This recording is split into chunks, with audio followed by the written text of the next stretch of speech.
Hello everyone and welcome to our module on genetic principles. In this video I'm going to go through some vocabulary and some basic principles that you need to understand in order to watch the other videos on genetic diseases. So let's start with some basic terminology. The genome is the DNA contained in the nucleus of a eukaryotic cell. It's considered the hereditary material that can be passed on to successive generations of cells. Genes are portions of the DNA or genome inside a nucleus of a cell, and they code for proteins that carry out specific functions. A chromosome is a rod-shaped cellular organelle. You can see these under the microscope. I'll show you a picture of chromosomes in a minute. And a chromosome contains a single continuous DNA double helix strand, which contains a collection of our genes or DNA. And human cells have 46 chromosomes arranged in 23 pairs. The first 22 chromosomes are numbered 1 through 22, and then we have the sex chromosomes X and Y. And there are two copies of each chromosome 1 through 22. These are called a homologous pair. And a key point here that you need to understand in order to understand genetics is that in general we have two copies of most of our genes on a chromosome. This is a karyogram, which is a picture of the chromosomes inside a human cell, and you can see that there are 23 pairs as we just discussed. Most of the cells in the human body are somatic cells. These cells are referred to as diploid, meaning they contain two sets of chromosomes in 23 pairs like we just saw in the last picture. A small subset of our cells, however, are called gametes. These are reproductive cells, and they are haploid.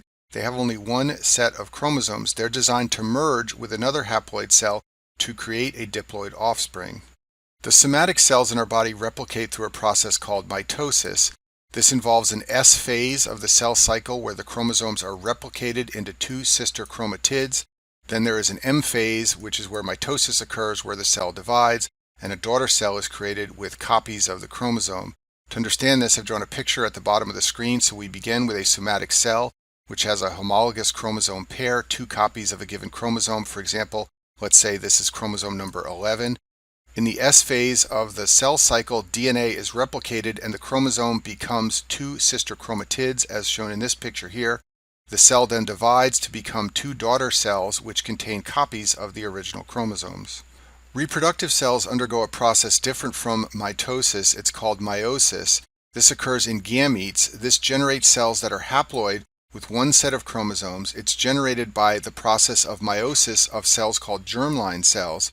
And then two haploid cells will merge in fertilization to create a new diploid cells with half of the chromosomes coming from one parent and half from another. So a key point here, which is another thing that comes up again and again in genetics, is that in general offspring get one gene from their mother and one from their father. Some more terminology on this slide. An allele is an alternative form of a gene. It turns out that many genes have several forms. For example, the gene for eye color has multiple different forms, and that's why human beings have different eye colors. The same is true of many other genes. And in genetic textbooks and in genetic descriptions, this is often represented by a letter. For example, the A gene will have one form denoted by a capital A and another form denoted by a lowercase a. When we say a gene displays genetic polymorphism, we mean that it exists in multiple forms and has many different alleles.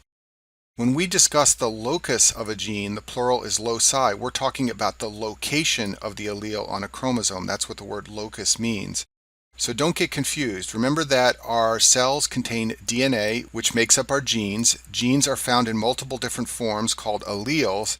Each allele is located at a particular spot on a chromosome called a locus, and you can find the loci for various genes on particular chromosomes. The genotype is the genetic makeup of a cell or individual, and it often refers to the names of two copies of a gene. For example, if a person inherited gene A from their father and gene B from their mother, that person's genotype would be said to be AB. Or sometimes it refers to two alleles of gene A. For example, if gene A comes in the form big A and the little a form, the person's genotype might be two big A's, one big A and one little a, or two little a's. The phenotype, on the other hand, is the physical characteristics that result from a genotype. For example, genotype AB might equal phenotype blue eyes, and genotype BB might equal phenotype green eyes. The wild-type version of a gene or allele is the type that's common in most individuals. For example, for many genes that come in more than one allele, they will say the capital letter version of the gene, such as capital A, is the wild type. The mutant version of a gene or allele is different from the wild type. It's caused by a mutation, and for example, The lowercase letter often denotes the mutant in genetic examples, so an individual might have genotype capital AA, meaning they have two wild type or normal versions of the gene, or they might be a mixture with one capital A and one lowercase a, or they might have two copies of the mutant version of the allele. When we say a cell or an individual is homozygous, we mean that they have two identical copies of a gene. For example, imagine the A gene comes in two alleles, one we'll call capital A, the other we'll call lowercase a. A homozygous individual could have two copies of the capital A or two copies of the lower a version. A heterozygous individual or cell, on the other hand, has two different copies of the gene, such as capital A and little a. Mutations in our gene are what lead to different alleles and different versions of a particular gene. So let's talk about types of mutations. A germline mutation is a mutation that occurs in the DNA of sperm or egg cells, in other words, of gametes. This type of mutation can be transmitted to offspring, and when it is, the DNA mutation will be found in every cell in the body of that offspring that inherited that germline mutation. Somatic mutations, on the other hand, are acquired during the lifespan of a somatic cell. They are not transmitted to offspring. So for example, if one of your skin cells acquires a mutation, that is never going to be passed on to your offspring. However, it will exist in all the daughter cells of that particular skin cell. A dominant version of a gene or a dominant allele is one that can determine the phenotype even among individuals who have only a single copy. It is often denoted with capital letters. For example, if a given gene has two alleles and one is denoted by capital A and the other by lowercase a, then individuals who have one copy of capital A and one lowercase a, or individuals who have two copies of capital A, will all have the A phenotype. In other words, the capital A allele dominates over the lowercase a allele. In contrast, a recessive gene or allele requires two copies to produce a phenotype. This is often denoted with lowercase letters. For example, only individuals who have two copies of the lowercase a allele will have the lowercase a phenotype. Individuals who have a capital A and lowercase a, or two capital A's, will have the capital A phenotype. Codominance occurs when there are different alleles for a given gene, but none are dominant over the other, and both alleles in an individual contribute to the phenotype. The classic example of codominance is the ABO blood groups. If you have the A gene, then your red cells will have the A antigen on their surface. If you have the B gene, then your red cells will have the B antigen on their surface. And if you have the O gene, your red cells will have neither A nor B.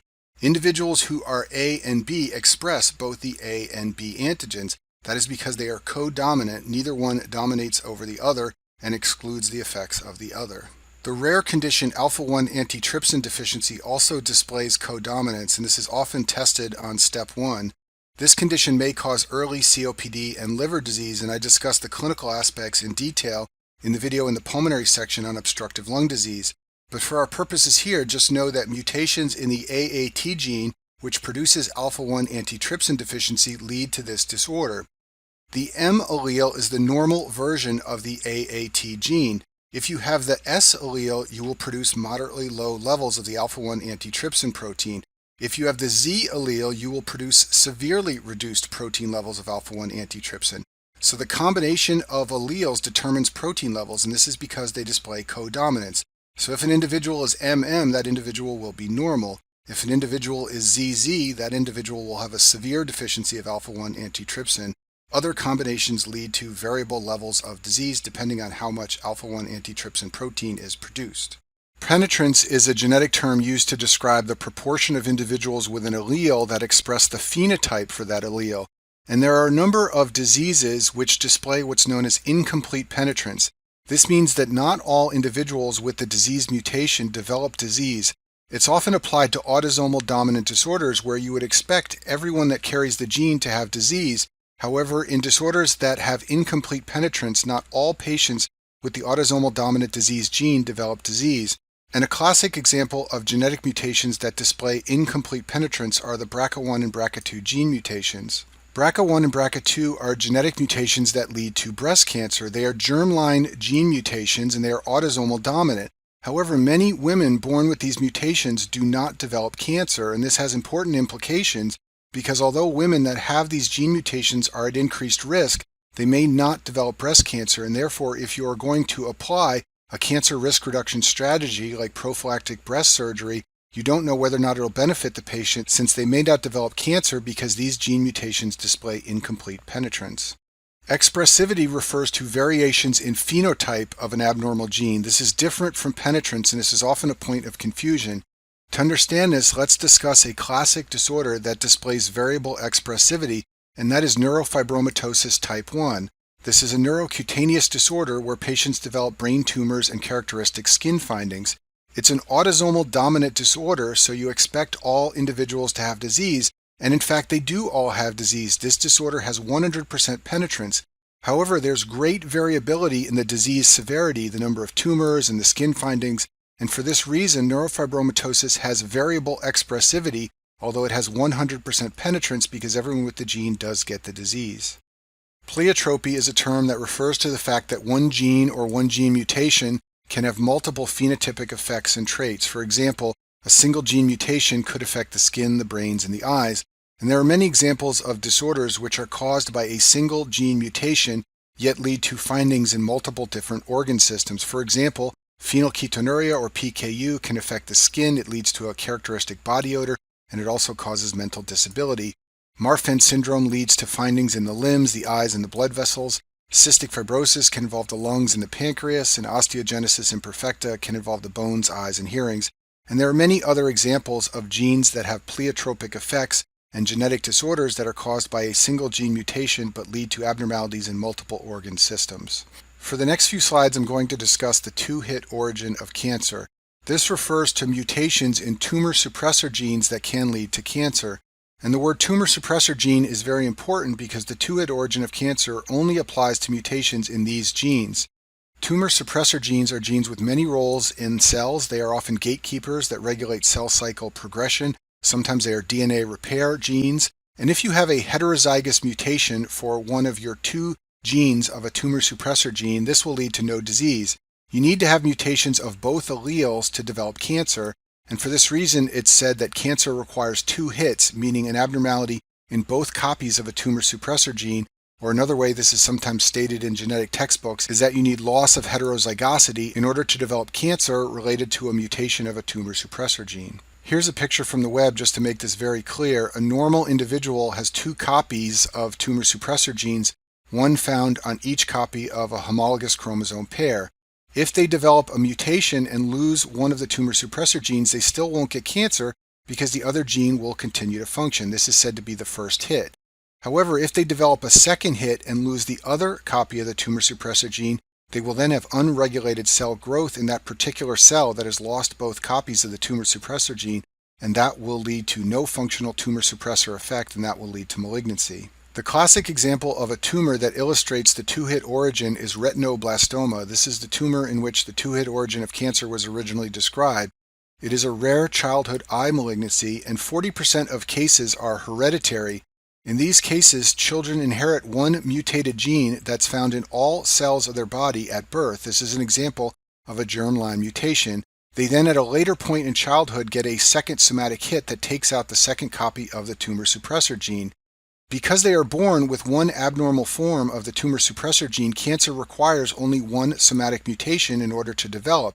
Therefore, these children develop frequent and multiple tumors, and they develop tumors at a younger age. Contrast that with the sporadic form of retinoblastoma, which is non-familial. Children who develop this form of retinoblastoma need to have two somatic hits that take out both copies of their tumor suppressor genes, and two mutations in the same cell is a rare occurrence. Therefore, these children do not develop multiple tumors, they develop a single tumor, and in addition, the tumors usually occur at a later age. Another example of the two-hit origin of cancer is HNPCC or Lynch syndrome. HNPCC stands for Hereditary Non-Polyposis Colorectal Cancer Syndrome, and I discussed this in detail in the GI section, but for our purposes here, you should just know that this is an inherited colorectal cancer syndrome that involves a germline mutation in DNA mismatch repair genes, and these mismatch repair genes are another example of a tumor suppressor gene. So in this disorder, you have a parent who passes on two copies of a tumor suppressor gene to a child. One of those copies is abnormal because of a germline mutation. This means that gene will be abnormal in all the cells of the offspring's body. Eventually, the offspring will develop a second mutation in one of their cells, and this will lead to cancer. In addition, because that offspring has that mutation in all cells of their body, it will also be present in their germ cells, and therefore they can pass it on to the next family member, and therefore this tends to be a family which has lots of colorectal cancer, all because of this germline mutation. Another example that also involves the GI tract is familial adenomatous polyposis, or FAP. This is a germline mutation in the APC gene, another tumor suppressor gene. It always, 100% of the time, progresses to colon cancer. In fact, the risk of colon cancer is so high that people born with this germline mutation have a colon removal or a colectomy surgery prophylactically to prevent the development of colon cancer. And then one final example is the Li-Fraumeni syndrome. This is a syndrome of multiple malignancies that occur at an early age. It's sometimes called the SBLA cancer syndrome. SBLA stands for sarcoma, breast, leukemia, and adrenal gland. These are all places where tumors can develop. This is caused by another germline mutation, but this time in a tumor suppressor gene called TP53. This codes for tumor protein p53, which delays cell cycle progression to allow time for DNA repair. So once again, people inherit one copy of the TP53 gene that is abnormal. Over the course of their lives, in some cells in their body, the other copy becomes abnormal, and that leads to cancer. Now let's talk about mosaicism. This is a genetic term that refers to gene differences in cells of the same individual. So let's imagine that we have a whole bunch of blue cells which are replicating to create daughter cells, and one of them develops a mutation during the course of mitosis. This will lead to a new population of cells which has different genes compared to the other cells in that same individual. Therefore, this individual has a mixture or a mosaic of different genetic makeup, and therefore this is said to be an example of mosaicism. Mosaicism can involve germline or somatic cells. Germline mosaicism can be passed on to offspring. Let's imagine that we have a parent who has 3 different germline cells that are producing gametes to form offspring, and let's imagine that one of those germline cells develops a mutation. This is an example of germline mosaicism, and any gametes formed from this mutated cell will have a mutation that can be passed on to offspring. Pure germline mosaicism is very difficult to detect. It's not present in blood or tissue samples that are often used for genetic analysis. What this means is that offspring can develop disease that may appear to be a sporadic mutation, but in fact it's due to a germline mosaicism in the parent. So this can sometimes present in families as recurrent sporadic cases of disease in the offspring. What's really happening is that a parent has germline mosaicism that they are passing on to the offspring. In contrast, somatic mosaicism refers to gene differences in tissues or organs of an individual that do not involve the germline cells. For example, some cases of Turner syndrome involve mosaicism. Women with this version of Turner syndrome have some cells that are 45X and are missing an X chromosome, where other cells are normal and have 2 copies of the X chromosome. These tend to be milder variations of Turner syndrome. In addition, there are rare forms of Down syndrome that involve mosaicism. In babies born with these variants of Down syndrome, some cells have trisomy 21, which leads to Down syndrome, but other cells have 2 copies of chromosome 21, which is normal. There is a rare genetic disorder called McCune-Albright syndrome that is often used to illustrate the principle of mosaicism. This is a genetic disorder that affects many different systems. In particular, it affects many endocrine organs. One of its characteristic features is precocious puberty that can start at a very early age. For example, females may menstruate as early as 2 years old if they have McCune-Albright syndrome. In addition, there is fibrous growth that occurs in the bones. This leads to fractures and bony deformity. And then finally, there are characteristic skin findings. The skin becomes pigmented. These children can develop café au lait spots, and the skin pigmentation often has irregular borders that is classically described as appearing to look like the coast of Maine. Shown on the right side of the screen are 2 children with skin lesions from McCune-Albright syndrome. You can see how this child on the left has skin pigmentation with very irregular borders. And in case you don't know what the coast of Maine looks like, this is a map picture of Maine, and you can see how the coast is very irregular, just like this child's skin lesion on her chest. McCune-Albright syndrome is caused by a sporadic mutation that occurs during development of the child. It is not an inherited genetic abnormality. The mutation that occurs is a somatic mutation of the GNAS gene. This codes for the alpha subunit of a G3 protein that activates adenyl cyclase, and when this gene is abnormal, it leads to continued stimulation of cyclic AMP signaling more than is normal. The most important thing for you to remember about this very rare disorder for the Step 1 exam is what's shown on this slide. McCune-Albright syndrome is caused by a post-zygotic genetic mutation. It occurs after fertilization, and therefore only some tissues and organs are affected. In other words, it is said to display mosaicism, and the clinical phenotype will vary depending on which tissues are affected. So to understand this, just imagine that you have a developing fetus and it's got a number of different cells here, and one of them develops this mutation.